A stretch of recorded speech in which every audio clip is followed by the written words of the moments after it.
actually not that far from the truth, as you will see in this video from my real life experience I just went through here in the US.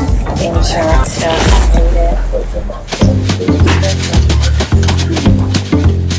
People from back home and work colleagues from Germany, they always ask, so is the healthcare system over there in America really as bad as they say? And honestly, up until now I never really had any issues. Yeah, it's definitely not the same as in my little mountain village where I grew up. There you pretty much have the same doctor all your life. Once he retired, his son took over. The doc knows your whole family. I remember he even came for home visits, in ice and in snow. Actually, I'm not sure if it is still that way over there. Maybe it changed too. But now that I needed surgery for the first time here in the US, I experienced firsthand how there is something not quite right with the healthcare system here. I learned what it's really like. Everything seemed fine at first. The sinus surgery and correcting my deviated septum was scheduled months in advance. The day before the surgery I got a call, just like they promised. Hello, this is Marcus. Yep. They told me that I can't eat or drink anything after midnight today, and where to come and at what time tomorrow morning. They also sent me a pre-check-in form to fill out and an estimate for the cost of the surgery. It looks as if the surgery was scheduled at a perfect time. They must have a spring sale or something going on, because it says right on there that I get a $14,000 discount. $14,200. That is a lot of money. Must be my lucky day. I was a bit concerned about the $21,000 do-it check-in though. So just to make sure that I didn't have to pay $21,000 right then and there, I called the hospital and they told me what my portion will be after the insurance.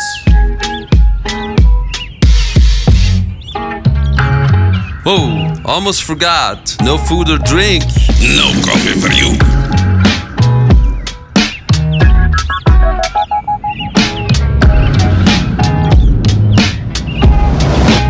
So early in the morning, I drove to the hospital. I had to sign a bunch of paperwork and pay part of the surgery cost that the insurance company doesn't cover.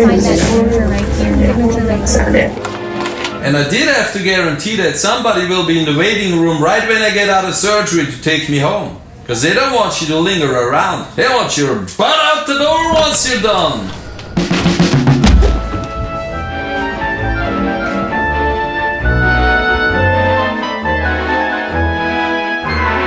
The nurse had to poke me twice because she had a little bit of trouble placing the IV. Then the anesthesiologist showed up, explaining everything. Then the doctor came to see me. Then the nurse came. She gave me 2 pills for the pain after the surgery. And I was ready to be sliced open. But then, about 45 minutes later, the doctor came back and said, "Would it be okay if we take another patient before you? Because your insurance company still hasn't approved the procedure." Sure, I said, go ahead.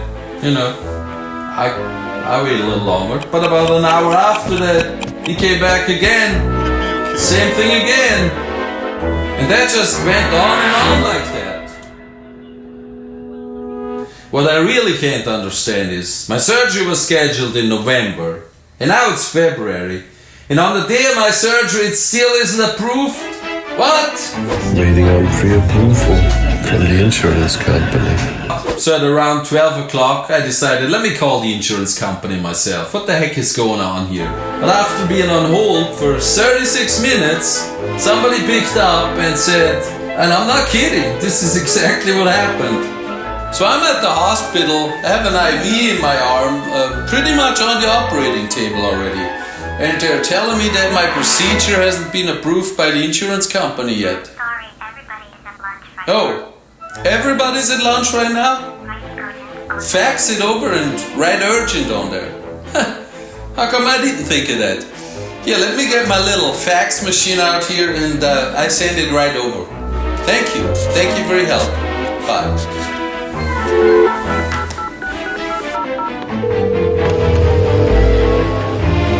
And we thought we would have Robocops by now, and flying spaceships. Nah, we're still just faxing stuff around. And you send it anywhere? Anywhere that has a fax machine, anywhere in the world. So around 4:30 the doctor came to apologize, then the nurse to take out the IV, and they sent me on my way. Nothing they could do. I asked the doctor, so what happens if we just do the procedure and I deal with the insurance company afterwards? And he said, I would not recommend that. That could cost you $60,000 to $80,000. Because you spent the whole day here in the hospital, they will bill you for that. I had no option but to go home and deal with the insurance company the next day. And you might think, you probably had a shitty insurance plan. You get what you pay for. But actually no. I work for a big company and they offer one of the top insurance plans. As you can see here, the company pays $13,500 every year and I pay $2,200 on top of that. So that's over $15,000 a year for health insurance. That's a lot of money. So the next day, after many phone calls from my ENT, phone calls from my company's insurance representatives, phone calls from me to the insurance companies, I finally got the green light on Friday afternoon to get rescheduled for Monday morning surgery. Second time is a charm. I remember you. You're back. How'd it go the other day? Obviously not so good. But nice to see you again. Nice to see you. The right side, your wait time will be minimal today. I already waited my time. Yes, you did, and some other people's too. I got a septoplasty, smirts, excision of the bilateral contrabolsa, bilateral maxillary sinoplasty, frontal and sinoplasty. Does that sound familiar? Yeah. Big words, I don't know right? what it means, but yeah. All working in the nose. You know the drill.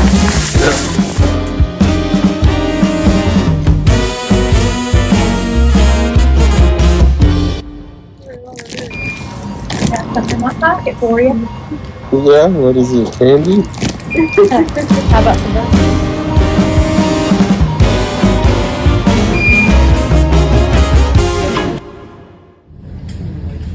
Should I open my eyes? You could open your eyes up.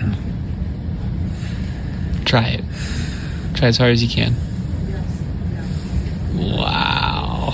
Hello. I might have left my umbrella in the operating room. You might have left your umbrella in the operating room. Well, you look like you opening your eyes more now. You feel better? The color's better. Oh, we'll call it better. As addictive as these opioids are, I feel like they're prescribed to liberal. Nobody wants to even endure the slightest bit of discomfort. There's definitely a legitimate use for these pain medications.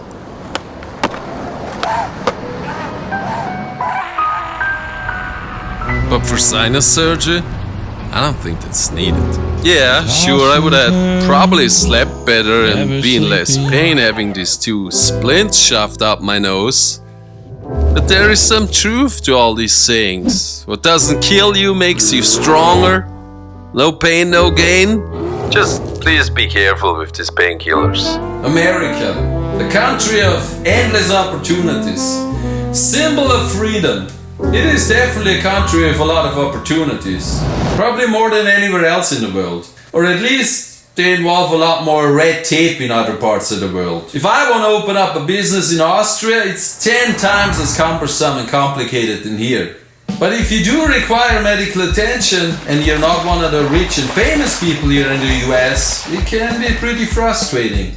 And you're at the mercy of pretty much whoever is at the helm of that ship. That's if you're one of the lucky ones that has health insurance, because there's still a lot of people that don't even have health insurance over here. So financial debt for medical bills, that's a real thing here. It's not always because you were stupid and bought a speedboat. Do I have the solution? No, unfortunately not. And I'm well aware that the US is many times bigger than Austria. But I still feel there is a lot of space for improvement when it comes to healthcare here in the US. How does this final bill make sense? Let's say there were 5 people involved, doctor, nurses, and let's just say they made $2,500 an hour. That still leaves over $30,000. For what? Rent for the operating room? It takes 1,400 people to build a Cadillac, and it's still cheaper than my surgery was. So if you have a surgery scheduled, make sure that your insurance company has approved the procedure before you head to the hospital. Thanks for watching. See you next time.